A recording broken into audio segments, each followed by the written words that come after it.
Welcome to Not in Real Estate with me, Nashon Okoa. In today's episode, we want to discuss about the importance of feasibility study and comparative market analysis in real estate development or real estate investment. How important is feasibility study and comparative market analysis?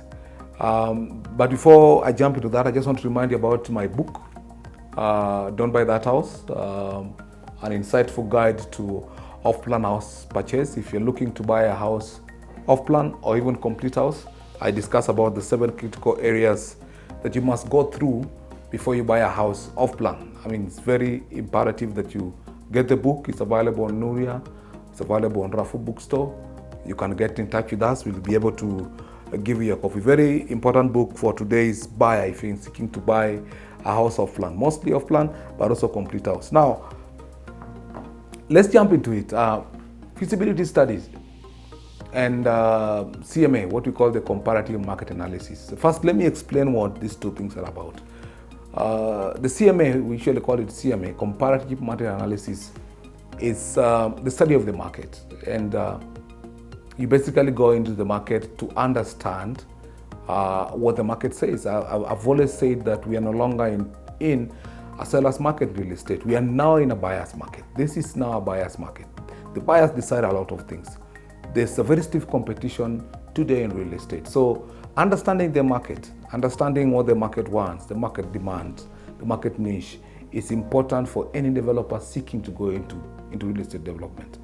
Let me say that for a long time, and so many developers have gotten away with this. People have not been doing feasibility studies and comparative market analysis.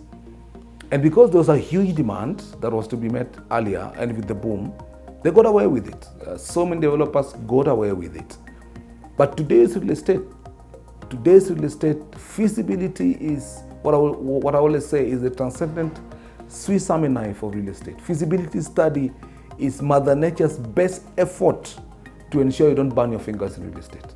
If you don't do feasibility studies, I'm going to discuss at length what needs to be done in that feasibility study. You are likely to burn your fingers in real estate.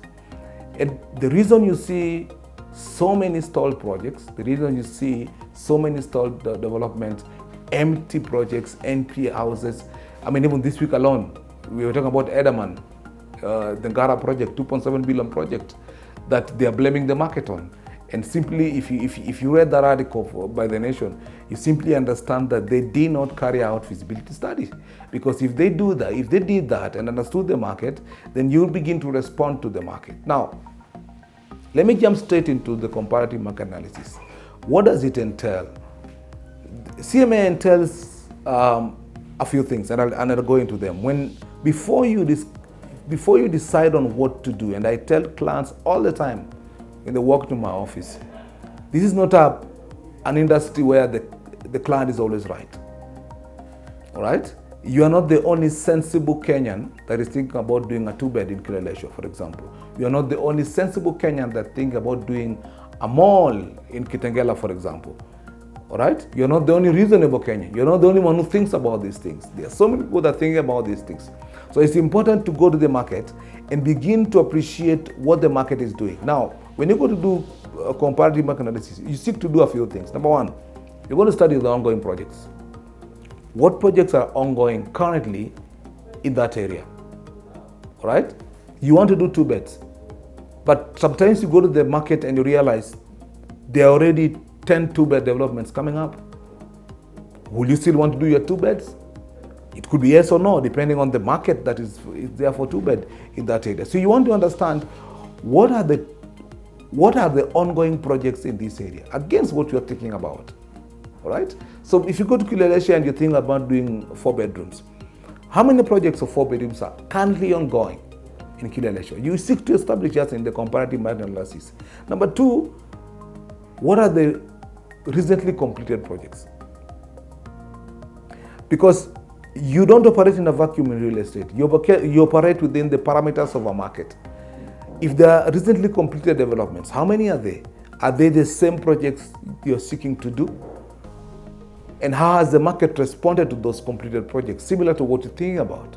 That's what you seek to establish when you're doing comparative market analysis. So you understand that development X, Y, and Z are all 3 bedrooms developments, in Kitengela area, for example, or Syokimau area, how are they performing in the market?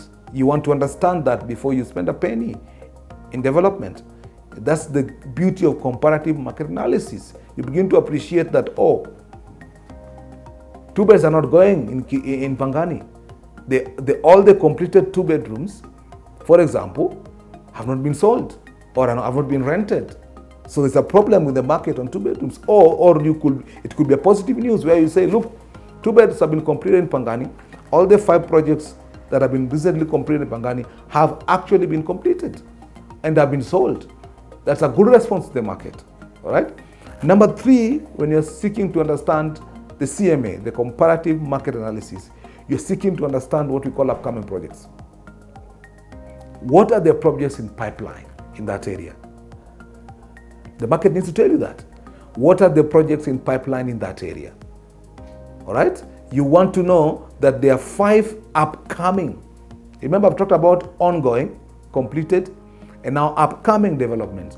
What are the upcoming projects in that area? And if they're being sold out of plan, how are they performing? All right? So that is the base that you begin to do your comparative market analysis as a developer.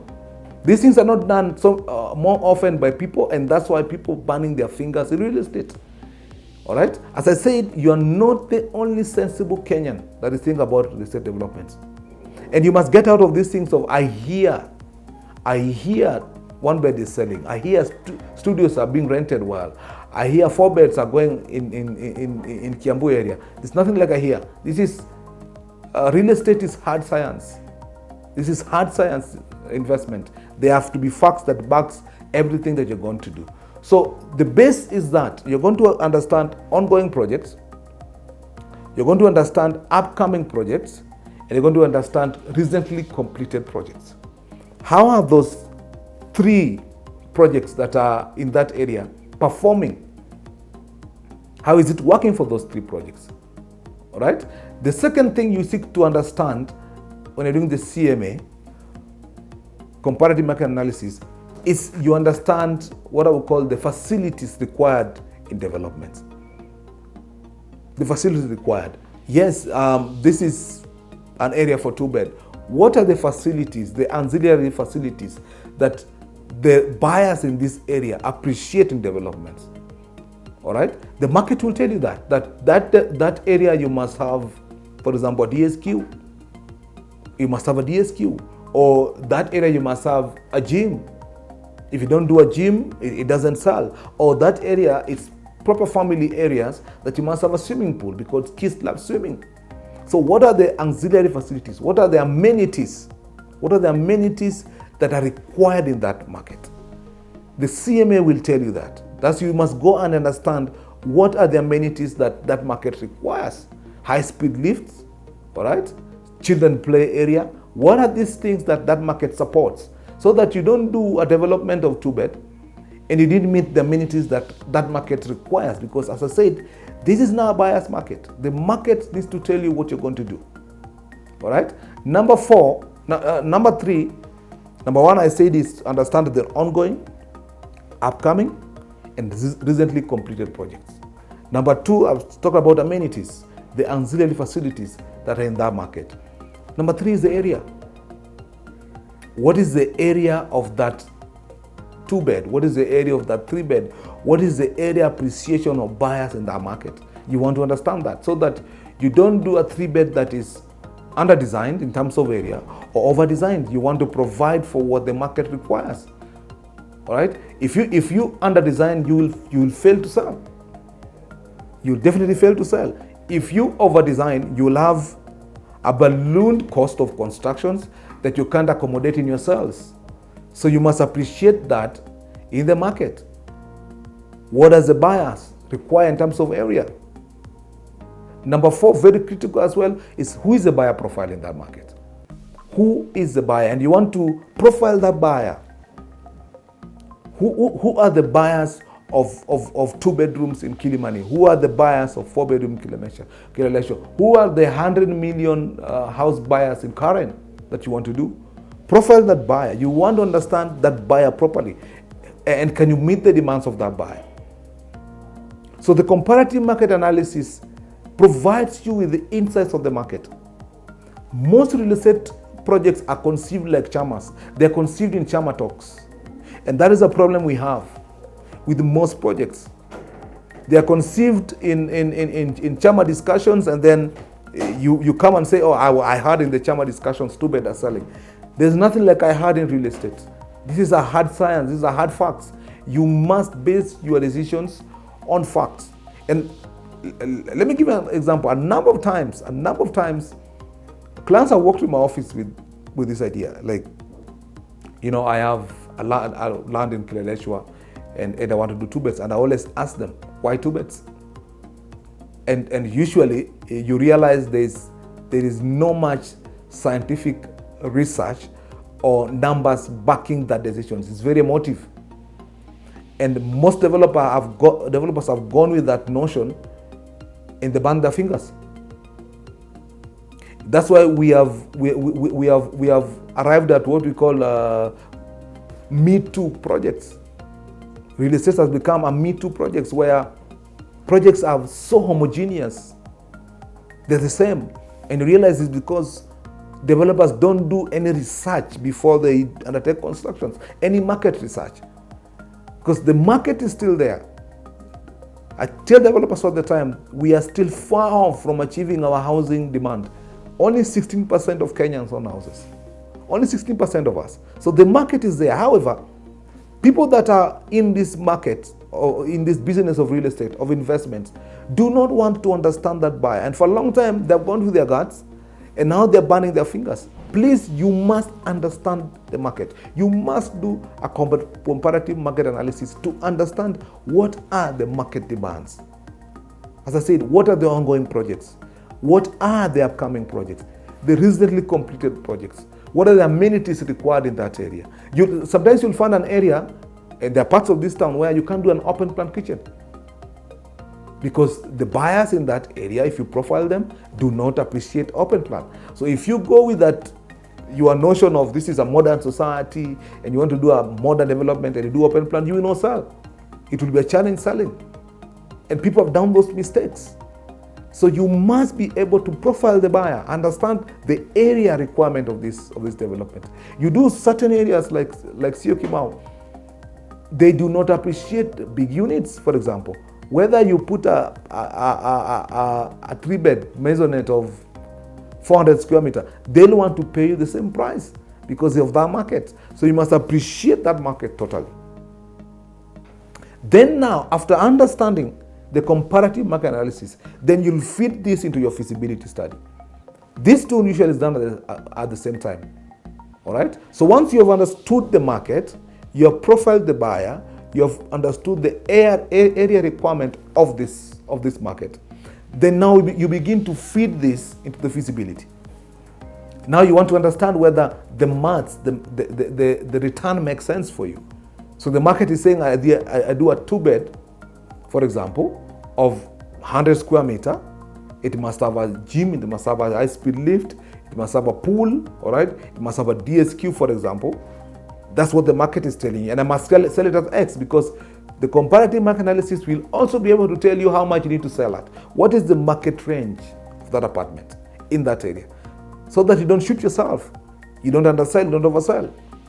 All right? You have to be within a certain gap.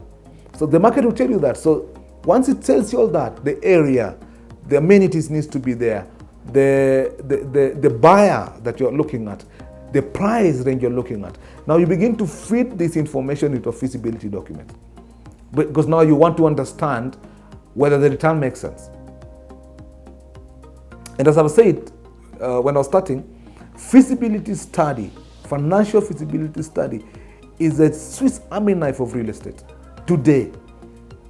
It is Mother Nature's best effort to ensure you don't burn your fingers. If you don't do it right now in 2023, I almost guarantee you as a developer, you're going to burn your fingers.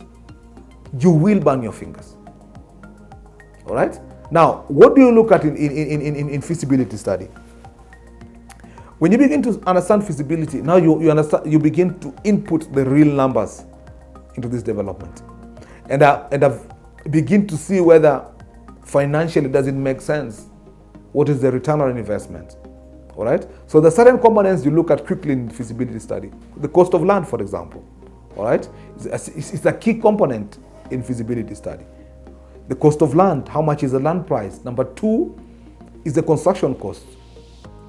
The construction cost and the cost of land are the greatest contributors in terms of expenditure when you're doing your financial feasibilities. The cost of land in Nairobi is ridiculous. All right, and even the outskirts, the cost of land is ballooning at an exponential rate. So you begin to understand what's your cost of land, because it's a very straightforward thing. It's your expenditure against your income, and if you're doing for sale, your income is simply the proceeds of sale.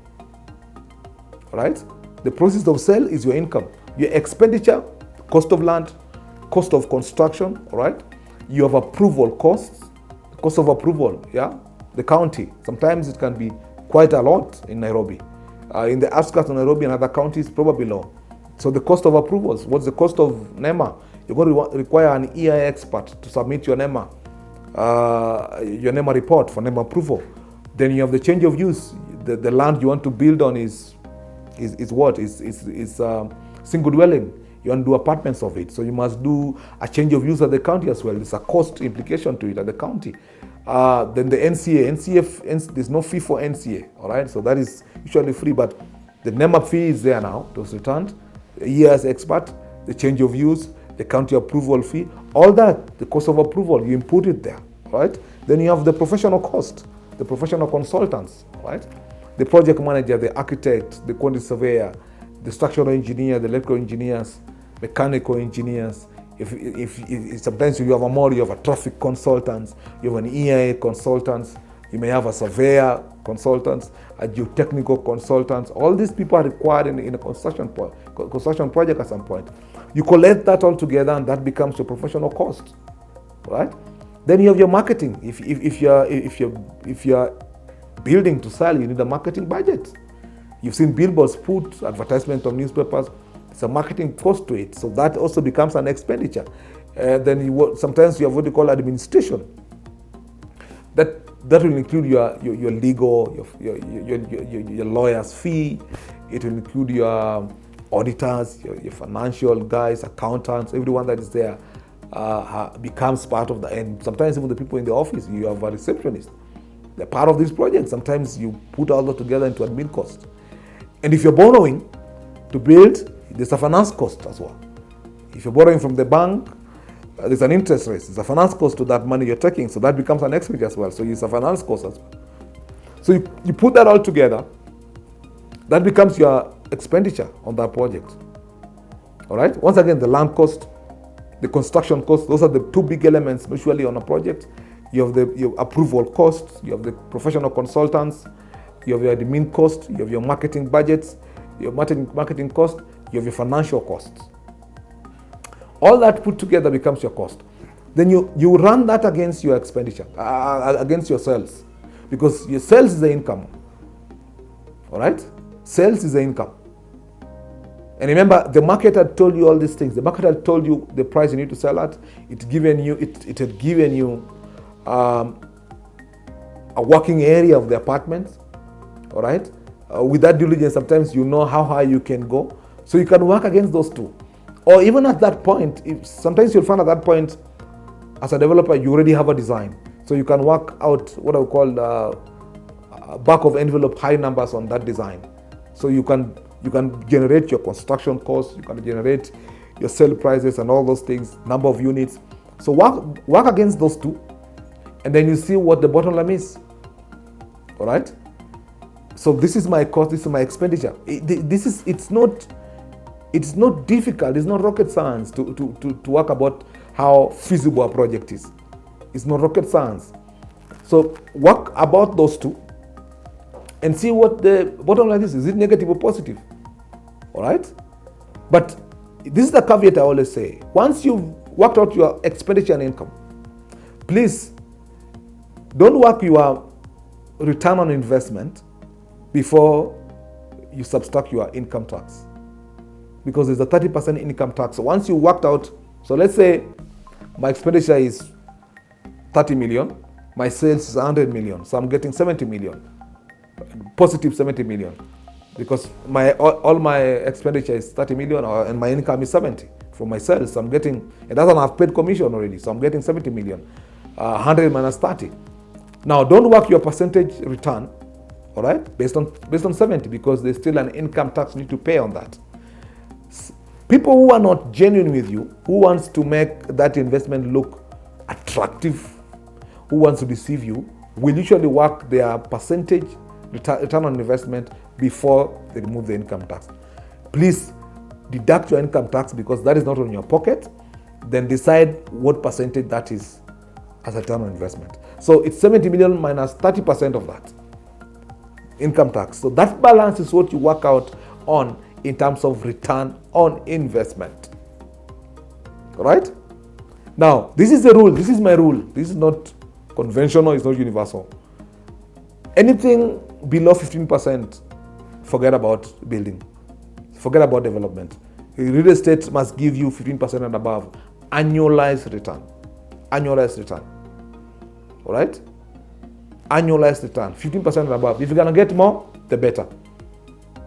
But anything below 15, it's tight. Remember, I think the T-bills now is at 9-10%, because that's what the highest thing you're going to weigh it against is your treasury bills, which is 9-10%. So if you're getting 12% annualized return, you begin to ask yourself, okay, so why don't I just put this money in treasury bills and wait for a year instead of the hustle and bustle of real estate and still earn 12%. So it must be something worthwhile return, because real estate will give you sweat, tears, and blood. It's not easy, guys. It's not easy. So the return must make sense. All right? Now, this is the beauty about real estate investment. This is about the beauty about feasibility study. And why, if you do it properly, because this exercise you're doing before you appoint an architect, or you've not gone far into your design, probably at concept stage. All right? This is a very early stage exercise you do. Now, the beauty of this is once you do feasibility and CMA, the project is sort of directed on what direction it needs to take. So if you've done your feasibility and CMA and it's working within a certain parameter, then the architect, the quantity surveyor, the consultants are guided by that document. They know they know the red line they cannot pass in terms of cost of construction. The architect knows within what area he needs to work out his area of the built-up area of the development, the area per unit. All right. So it's a guide. It's a North Star. Feasibility documents are North Star throughout the project process. That's how important it is. So when you begin construction, for example, and you have a feasibility reference somewhere, you're guided by that document in terms of even accepting scope changes or cost changes, because you know very well that this is the gap you need to operate in. This is the range you need to operate in, even in terms of cost, if you're going to make return.